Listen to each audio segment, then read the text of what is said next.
Kulantang ang sambayan ng Pilipino sa matinding pasabog ni Vice Presidente Inday Sara Duterte matapos itong isa publiko ang isang umunay actual footage na nagpapakita ng paggamit ng iligal na droga ni Pangulong Kuting Jr. Ang naturang video ay mabilis na kumalat at nagdulot ng malaking kontrobersya sa buong bansa. Ayon sa mga ulat, ang nasabing footage ay inilabas sa gitna ng lumalalang tensyon sa pagitan ng Pangulo at ng Vice Presidente. Sa kanyang bayag, sinabi ni VP Sara na panahon na para malaman ng publiko ang katotohanan ukol sa kalagayan ng liderato ng bansa. Dagdag pa niya, hindi niya kayang manahimik habang ang kinabukasan ng mga Pilipino ay nalalagay sa alanganin. Ang revelasyon na ito ay agad na umani ng iba't ibang reaksyon mula sa mga mamamayan pati na rin sa mga kaalyado at kritiko ng administrasyon. Habang hinihintay ang opisyal na pahayag mula sa kampo ng Pangulo, maraming sektor ang nananawagan ng masusing imbestigasyon upang alamin ang katotohanan sa likod ng video. Ang mga alyado ni Kuting Jr. ay naninindigan na ito ay bahagi lamang ng isang mas malawak na paninira laban sa Pangulo. Gayunpaman, hiling ng publiko ang kalinawagan at katarungan sa isyong ito upang matiyak ang pananagutan ng mga opisyal at mapanatili ang tiwala ng sambayanan sa gobyerno.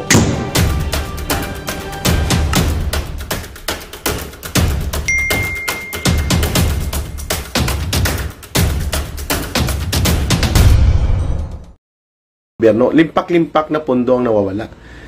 Pwede po yang ay i-realign papunta dito sa paghahanda ng ating mga local government units hanggang barangay level. Paano maiwasan ang mudslide kung darating ang mga kalamidad? Paano i-improve ang forecasting capability and communication coordination ng PAG-ASA, local government units, DSWD, and mga disaster management units. Kaya po yan gawin. The powers and resources are within the powers of the President. Nasa kamay po niya yon. Kailangan niya lang pong matuto sa karanasan at kasaysayan at akuin at aminin ang mga pagkakamali at pagkukulang at baguhin ito. Good day ka Eric, sana magkaroon ng people power dahil may plano na gumawa ng referendum according to Attorney Trixie, si Chis at si Tambaloslos. No, they cannot pass it on to the people. Nagmamatsyag ang taong bayan. So, ibig ko pong sabihin, doable po ang binabanggit ko. Number 3, kailangan po ng presidente magkaroon ng daily o regular, kung hindi man daily, na communication. Anong dapat niyang gawin sa pagbabaha, sa mudslides, sa mga inaabot ng baha, malalakas na bagyo.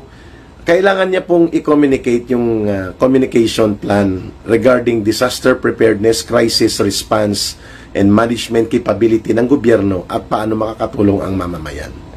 Yan po ang wala at hindi ginagawa ni Marcos Jr. Very reactive, very knee-jerk, parang elementary ang kanyang pag-iisip na hindi niya kayang magkaroon ng well-projected, well-thought of at maayos na pinagpaplanuhan na uri ng response sa mga kalamidad. At ngayon sisisihin niya lang ang bagyo at mga pagbabaha.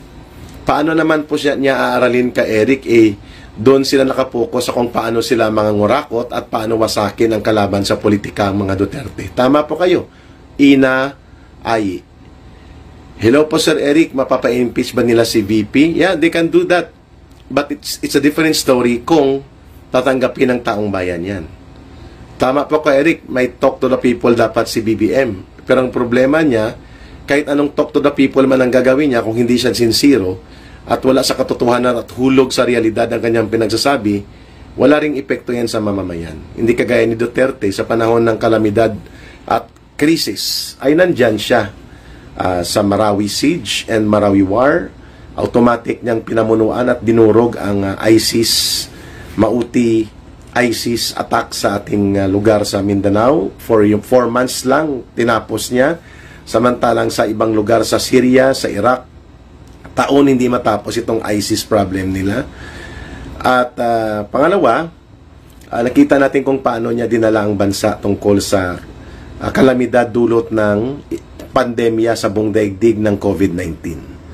Siguro, imagine, no, kung hindi si Pangulong Duterte nakaupo na Pangulo ng bansa at kagaya ni Marcos Jr. ang nakaupo na presidente during those times of intense and deep crisis sa ating bansa like the COVID-19 pandemic, mahigit 2 taong hinarap ito ng buong mundo at ng ating bansa included, at ang Marawi Siege or Marawi War. Nako, malamang nalugmok po tayo. Kaya ito pong rejoinder natin kay Larry Gadon. Kung lumaki man ang utang ng gobyerno ng bansa sa panahon ni Duterte, don't forget, Larry Gadon, kung anong mga hinarap na krisis ng bansa. 4 months tayong nangailangang punduhan ang ating resources for ammunition, bombs, at mga supplies ng military war natin against the ISIS attack sa Marawi at sa paligid ng Mindanao. Don't forget that, Larry Gadon. Huwag mong isisi kay Pangulong Duterte ang lahat ng paglubo ng utang, almost 16 trillion pesos. Hindi yan lahat utang ni Duterte. Hinarap yan sa krisis sa Marawi. Humarap tayo sa halos 36 months na krisis ng COVID-19 pandemic. Ang mga build at mga proyekto at pondo na ginamit ni Pangulong Duterte mula sa loans at local resources ng ating bansa ang nag-survive sa ating bansa na hindi nalugmok ang ating ekonomiya. Tandaan mo yan, Larry Gadon, huwag mong lituhin at lokohin ang taong bayan. Pareho lang kayo ni Marcos Jr., panloloko ang inyong style. You cannot make the people look fool or think about them fooling every time na kayo magsalita. Kung nangutang man ang Pangulong Duterte nung panahon niya, dahilan yon sapagkat hinarap natin ang malakihang krisis never seen before in the history of any presidents na dumaan sa Pilipinas. Yan ang tandaan po ninyo. At yan ay accounted naman. At pinapakinabangan po ninyo. Ang build na mga proyekto ng Pangulong Duterte, no less than si Mr. Marcos Jr. nag-acknowledge na napakalaki ng naitulong nito at naidulot na infra support at survival sa ating ekonomiya dahil nagbunga ito ng tuloy-tuloy na paggalaw ng ekonomiya at infusion of resources and financial capacity sa ating local economy. Kahit na may pandemya at may mga digmaan tayong pinagdaanan. So wag po ninyong lituhin ang taong bayan, please, Larry Gadon. Mahiya ka sa sarili mo sapagkat taong bayan na nagpapasahod sa inyo. Lilituhin mo pa na si Duterte nagpalubog sa utang ng buong bansa. 2 taon na nakaupo si Marcos Jr. During his time, sana punta ang billion of dollars na inutang ninyo. At hindi may paliwanag, walang infra projects. Walang malalaking krisis kagaya ng Mindanao crisis sa Marawi War. Walang COVID-19 ng bansa. Sana punta ito. Trilyones na pondo ang nawawala, and yet magmamayabang si Marcos na magpapaimbestiga siya. Kung ang mag-iimbestiga ay ang mga kawatan na politiko na involved sa mga pangungurakot na ito, hindi na lang bali. Huwag nyo nang gisahin ang mga taong bayan sa sariling mantika. We better establish the People's Tribunal. Kami ang mag-iimbestiga. We know also how to investigate. I-assist kami ng mga certified public accountants, mga retired auditors ng ating bansa, mga abogadong matitino, and we can facilitate a People's Tribunal to investigate anong nangyari sa mga ginastusan ng mga pundong ito ng 1.3 trillion pesos. At ngayon palulusutan tayo ng kwento ni Marcos na magpapa-investigate siya. Oh, come on. Huwag nyo nang lukuhin ng taong bayan.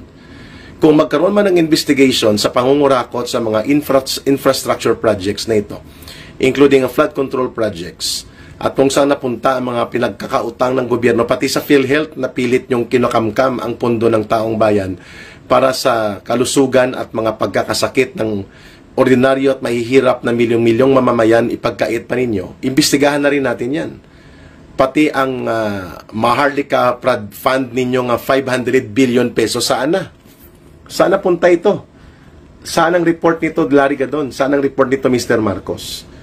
Kaya dapat magkaroon ng People's Truth Tribunal. Katotohanan sa tribunal ng mamamayan. Pwede. Pero yung sa Kongreso, sa Senado, tapos lamutakin lang ninyo at gagamitin sa maruming laro sa politika para sirain ang kalaban nyo sa politika ng mga Duterte. No way. Let the people investigate. Let it be assisted by experts like retired state auditors, certified public accountants, at mga abogadong matitino. Yun pong pwede natin gawin. Imbestigahan natin. We accept the challenge of Mr. Marcos. We establish the People's Truth Tribunal. Imbestigahan natin ang pangungurakot ninyo. That's a challenge. Kung kaya mong gawin. Kaya huwag ka na magpa-interview ng pa-English. You know, there are two sides to this. Pa-islang pa. Huwag ka nang magpagaling at magmagaling ng speech mo. Hindi po yan ang kailangan ng taong bayan. Aksyon.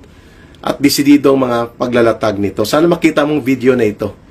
Kasi I am not a lawyer. I am not a politician like you. Pero sa karanasan ko po sa social movement, sa kilusang masa, kaya ko pong analisahin ang lipunang Pilipinas. At alam ko po na kayang gawin ito. Kagaya ng ginawa ni Pangulong Duterte, very simple. Have a political will, have a determination of action, have the sincerest intention to do good governance, at wala kang papanigan ng mga oligarko at malalaking mga barkada mong mga bilyonaryong negosyante nakapaligid sa iyo. You can do good for the country and better kapag wala kang itinatagong interes at wala kang pinoproteksyonan na personal at mga friends interest sa paligid mo. Kaya pong gawin ito, yan po ang dahilan kung bakit kami nagsasalita, not because we just want to criticize the government. We are doing this because the situation may sometimes seem so desperate, but it is far from being hopeless. Hindi po hopeless ang ating kalagayan. Kaya mga kababayan, yun po muna ang ating tatalakayin. Pinupuna ng taong bayan ang binabanggit ni Marcos Jr. na dahil sa force majeure, force of nature, hindi daw kayang labanan ng ating flood control project at ng gobyerno natin sa disaster management ang lakas ng Bagyong Christine. Excuse me, Mr. President. Bagyong Christine was not even in the third level category near Typhoon Yolanda or even sa iba pang malalakas na bagyo. Ang bagyo po ay yung inyong pagpapabaya at pangungunsinte at worse pakikipagsabwatan na lumaganap at manumbalik ang big-time, large-scale systemic corruption sa Pilipinas. Na ang nakikinabang ay mga politikong ganid at gahaman na nakapaligid sa inyo, lalo na dyan sa Kongreso, na patuwad-tuwad committee pa sila, tuwadcom pa kung nung tawag nila, at ang nakikinabang ay malalaking pamilya nila at mga oligarko at bilyonaryong negosyante nakapaligid sa inyo. Yan ang dahilan kung bakit hindi nyo kayang harapin ang katotohanan, Mr. President. Kaya muli, sa mga kababayan po natin, tandaan po natin ang pagsasalita at paghahayag ng katotohanan ay bahagi ng ating tungkulin bilang mabuting mamamayan. Let's tell the President to be truthful, honest, accountable, and transparent in the conduct of affairs ng kanyang opisina. At dapat ang pinapakinggan niya ang taong bayan. Nick Elman, hindi magaganap ang sinasabing People's Tribunal hanggat umiiral ang isang dayuhang sistemang oligarko. Opo, pero pwede natin gawin yan na symbolic, Ginoong Nick Elman. Ibig sabihin, they may not allow it under the present circumstances of the present administration ni Marcos, but the people can initiate it. So meaning magiging people's initiative siya. Inisyatiba at gawain ng taong bayan at pwede natin gawin yan by doing research and independent public forum. Yun ang ibig kong sabihin. At kung wala man yan legal authority, magkakaroon yan ng political value in the interest of transparency sa public discussion. Yan po ang dapat gawin, Ginoong Nick Elman. Ipinaglalaban pa siya ng kanyang mga alipore. Sayang lang gid, kulang sa plano o nasobrahan sa kahambugan. Tama po. Hindi ko nakita ang pangalan, umakyat na eh. Sinfronia Dayan, Baricar, sir, ibinenta niya pala ang Mactan Airport. Yes, halos lahat ng airport kontrolado na ng malalaking oligarkiya, mga bureaucrat capitalist. Sa Bulacan, Ramon Ang in San Miguel, sa Naiya, 1, 2, and 3, Ramon Ang, sa Mactan, I think, Aboitiz. Marami pa lahat. Expect, at pati po, ang ngayon lang, may nagre-reklamo habang nagla-live tayo. Ang Meralco ay nag-i-increase taon-taon ng mahigit 3,000 buwan-buwan sa kanilang paniningil sa mga taong bayan, between 1,500 to 3,000 pesos ang ini-increase nila taon-taon kay Eric mula sa previous bill. Pero walang investigasyon ng Kongreso dito. Tama po kayo. Ang mga industriya ng kuryente, tubig, transportasyon, airport, port, dapat nasa kamay po yan ng matinong pamamahala ng gobyerno. Kapag yan ay inahawakan po ng mga oligarko at mga burokrata kapitalista at malalaking negosyanteng mga elite at bilyonaryo, wala po silang pakialam sa public service. Ganansya po ang una para sa kanila. The government must control and take over the operations of the airport, transportasyon, at pati na po ng komunikasyon, at pati na rin po ng kuryente at tubig, at mga ospital na malalaki na kailangan po sa pag-unlad ng ating bayan. That should be the way. Yan po ang ginawa ng China, yan ang ginawa ng Vietnam, yan po ang ginawa ng Cuba, at yan din po ang ginawa ng Singapore. There are also private areas na privately owned or privately invested, pero regulated sila. Hindi sila ang nagdo-dominate ng mga strategic and basic na mga importante at mahalagang mga public utilities like power and water. Tama po yan. Yun ang pinagsimulan sana ng kanyang tatay. Subalit, winasak ng cronyism practice kasi mga kamag-anak din nila ang pumosisyon sa mga board of trustees and directors ng korporasyon ng mga inagaw ng gobyerno sana ng tatay niya na mga purposely for nationalization. Kaya tama po na dapat balikan ang mga bagay na ito. Walang direksyon ito sa gobyerno ni Marcos ngayon. Ang pagkontrol at ang pagpigil ng pangangalapkap at pangungunyapit sa puder at kapangyarihan sa pundo ng oligarkiya gamit po ang kanilang access ng pagiging kasabwat ng mga nanunungkulan sa gobyerno. Yan ang tinatawag na bureaucrat capitalism nung ako'y nasa CPP, NPA, NDA pa. Burokrata kapitalismo. Ginagamit ng gobyerno para magnegosyo at ang negosyo ginagamit para patakbuhin ng gobyerno hindi sa kabutihan ng taong bayan at mamamayan at ng ordinaryong masa, kundi sa pagpapalaki ng bundat ng mga bulsa at pundo ng politikong sakim at gahaman at mga oligarkiya. At yan po ang dahilan kung bakit pinupuna natin ito. We do not like that kind of government na magpapatuloy sa ganyan. At kaya po, binalikan ko yung kanina ang sinabi ko. Si Miss Lan ay very successful sa pagbubuo ng conglomerate of investment and bank system sa Vietnam, Saigon Commercial Bank. One of the major players ito sa financial industry sa Vietnam.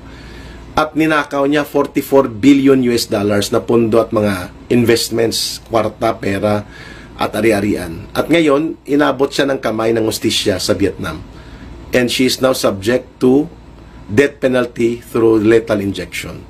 Yan po ang dapat na mga balikan natin upang magkaroon ng aral sa kasaysayan at karanasan ng taong bayan.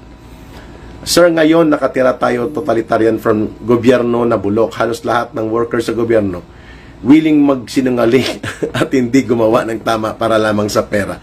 Lalo na po ang mga matataas sa kapangyarihan. O ordinary workers siguro medyo mahirap, no? Kasi sila nga naghihirap din, ano? Mga job hires ngayon nasa 300 pesos per day lang, between 300 to 400 pesos per day. Hindi po nakakabuhay na sahod yan. At ganun din po ang mga ordinary clerk ng gobyerno. Subalit yung mga kongresista kagaya po nila Saldico, nila Dan Fernandez, nila Benny Abante na nagpapastor-pasturan ang kulukoy na ito, sina Stila Kimbo, at sina Suarez, sina Paduano, no? NPA dati na sinipa at pinatalsik at ngayon ay malaking bundat na politikong kasabwat na mga ganid na mga oligarko at politiko sa gobyerno. Sila lang ang bundat. Pero yung ordinaryong mamamayan at empleyado ng gobyerno by almost mga ilan ba ang government employees, mga 3 million yata ang government workers all over the country, ay hindi po sila nakakaranas ng mabuting buhay. At sila po'y hikahos kagaya ng ordinaryong manggagawa at ordinaryong mga magsasaka at magbubukid sa ating bansa.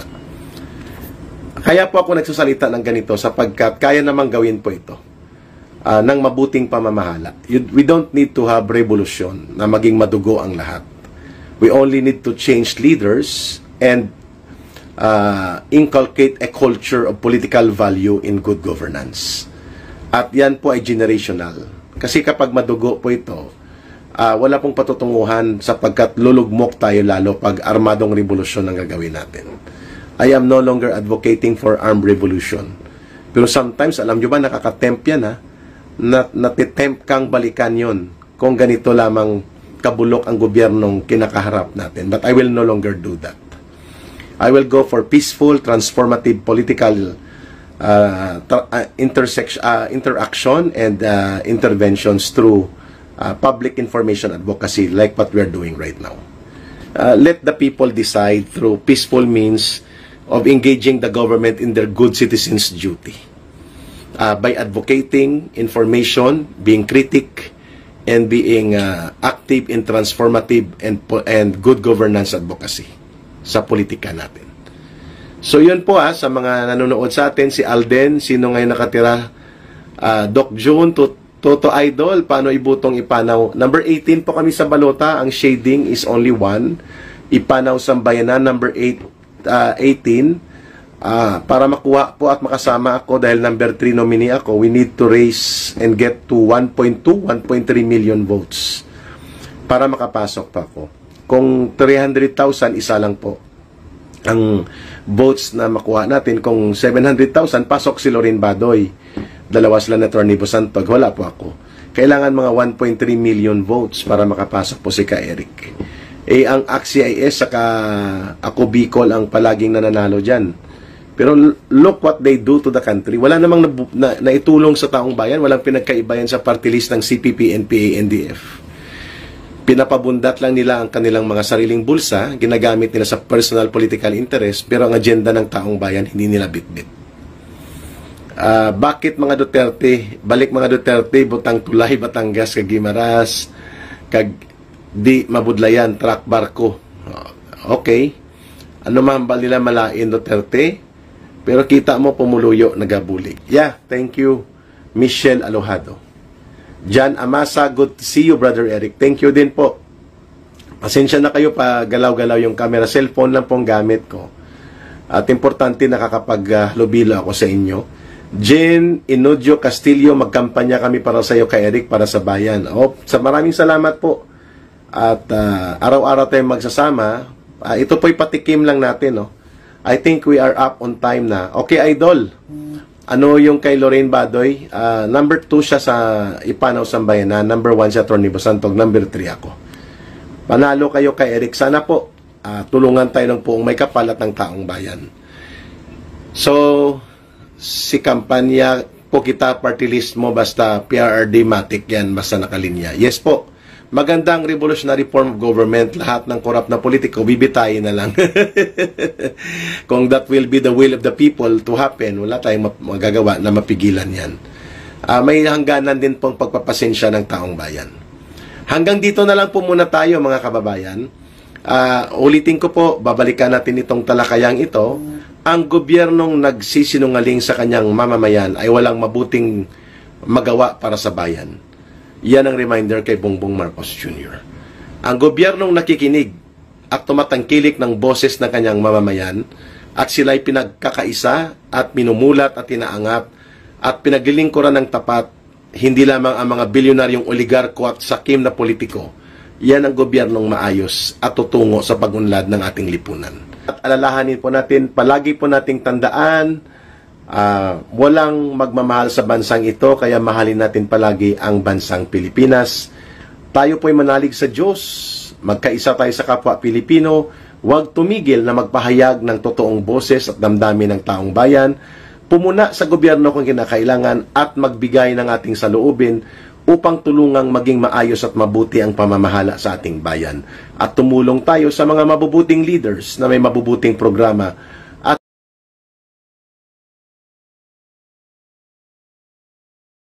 nagbibigay ng relos sa mga kadete, mga as graduation gifts. Parang ang feeling niya, bakit naman hiniya mo pa? Pwede namang, sa totoo lang, actually, pwede. Kasi kung ako ang presidente at tinigay sa akin, kahit na nagre-react ako dahil wala namang karapatan itong manghingi, sasabihin ko sa kanya, sige, bigay mo yung address mo at patatawagan kita. Alam mo itong relos na ito, binigay ng asawa ko. Baka naman hiwalayan ako, ibigay ko sa'yo. Maraming excuses Basta patatawagan kita, di tapos na sana. Pero alam mo, Attorney Sal, I have talked to some, yung mga military, parang tradition talaga yun, Attorney Sal. Yung iba, ng mga kadete, ng graduation, kung hindi watch sapatos ng presidente. Humihingi sila o binibigay? Either ididiretso bibigay or they ask. Sa akin, kung tradisyon yun, mali yung tradisyon yun. Kung baga mo, medyo konting delikadesa naman. Hayaan mong bigyan ka nung magre-regalo sa'yo. Huwag mo nang hihingin. Kasi there are times na talagang hindi mo pwede ibigay. Mabuti kung mga street smart yung presidente. Paano kung hindi? Hindi makaisip kagad kung ano sasabihin. Eh kung si Duterte yun, kadaling Gusto ko yung hindi, paano kung hindi street smart yung presidente? Kasi kung richie ka, puro lang hindi mo maiisip yun. Pero kung mga Duterte ka, ganun kagad na. Binigyan ni PR. Kaya hindi problema rin kasi sa mga iba, huwag kayong basta hihingi. Mabuti sana kung joke. Paano kung seryoso yung tono niyo? Mr. President, pwede ba? Talagang, mabuti hindi ka na nabulyawan. Siguro kung iba-iba yan, tinamahan ka. Pero anyway, ano lang ho yun. Kaya si Inday Sara, yung reaction ay natural lang ho yun sa isang tao na pag nakakita ng mali at medyo offensive. Hindi mo ba pag nag-uusap-usap tayo, halimbawa, grupo tayo, merong magsasalita dyan na sa tingin mo, nakakayamot, sasabihin mo, pwede ba, ang sarap mong tirisin, ang sarap mong gurugurin, ang sarap mong patayin, tanggalin ko kaya ulo mo. Ano lang ho yun? Hyperbole na tinatawag. Hyperbole, hyperbolic. Wala akong ibig sabihin yun. Doon naman sa pangalawa, meron pa akong sinabi dyan sa yun nung earlier on, hindi ko ba sinasabi ni VP Sara na huhukayin niya. Yun naman binigyan naman kagad ng akala mo, literal. Hindi yun, ang ibig lang sabihin niya. Unang-una, kailangan tingnan nyo yung nakaraan ng mga Duterte. Itong kanyang ama, siyempre kasama na ang pamilya niyan. Sila hong gumawa ng hakbang upang mabigyan ng parangal ang tatay ng presidenteng ito, Presidente Marcos Sr., na ilagak sa simenteryo kung saan inilalagay yung mga tinatanghal nating bayani sa ating bansa. Kaya nga tinawag na libingan ng mga bayani. 4 na presidente hindi nila nagawa yun. It has to take a Duterte to do that. Kaya dapat titingnan niyo yung kontekstong yun. Bakit naman sisirain ni BP Sara? Kaya niya lang kung sinabi yun, unang-una, number 1, sabi ko na nga sa article, yung pong salita niyang yun, sa isang private chat. Sila lang yun. At yun pinatungkol niya lang doon sa kausap niya na kapatid ng presidente. Ibig sabihin, wala siyang intensyon na i-publicize yun. Ngayon, ang nagre-react, hindi nga nag-react yung pinatungkulan Wala namang imik yung isa, hindi ba? Pero ang nagre-react yung mga kalaban ni Presidente Duterte. Kaya sabi ko, bakit ba mas papa pa kayo kay papa? More popis than the Pope kayo. Hindi nga nagre-reklamo yung pinatungkulan. Kayo naman, react na react. Kung si Presidente Marcos Jr. nga, hindi rin pinatulan. Kasi alam nila, nang ibig lang sabihin, titingnan niyo yung context. Sabi niya, pag hindi niyo tinantanan, ano bang ibig sabihin? If you don't stop humiliating me, attacking my integrity, I will engage you to a fight. Yun ang ibig sabihin. Lalabanan ko kayo. Yun lang ang ibig sabihin, hindi yung hukayin, i-spread. Unang-una, alam mo ba na yung pag-i-spread ng ashes is already a fashion? Fashionable na yun. Tingnan nyo sa mga movies. Di ba? Hindi ka. It's already a practice, Attorney Sara. Practice talaga yun Hindi yung masama yun. It's not even a crime. Ang mali, yung huhukay mo nang walang paalam. Dahil marami naghuhukay para ilipat. Pero huwag niyong intindihin yun. Pangatlo, yung sinasabi ko dun sa column, kasi sabi daw nung mga iba, gaya nung abogadong tinutukoy mo kanina. The lawyer friend! Dapat daw tanggalin yung sabi ng iba, gunggong talaga yun. Sabi nila yun. Okay. Ako, mas matindi pa doon, kaya hindi ko nalang sasabihin. Huwag mong sasabihin, Attorney. Atin na sabi mo lang naman biro mo. Sabi niya, hindi raw nagpe-propose si Presidente, kaya kailangan, tanggalin na lang to, mag-resign ka na lang. Pero may nagtatanong, Attorney Sal, ano naman daw ang nagawa niya? Definitely wala. Kita mo, yung opisina niya, walang budget. Pinagbigyan lang siya. Anyway, hindi. Ang punto ko ganito. Unang-una, hindi sinabi ni Inday Sara Magandang balita ang hatid namin sa inyo ngayong araw. Sa pagtatapos ng aming balitaan, nagbigay kami ng mga mahalagang impormasyon. Maraming salamat sa pagtutok at pagsuporta sa aming programa. Huwag kalimutang manatili sa mga susunod na araw para sa mga bagong balita at mga kwento na dapat nating abangan. Mula sa Boses ng Masa, magandang araw Pilipinas!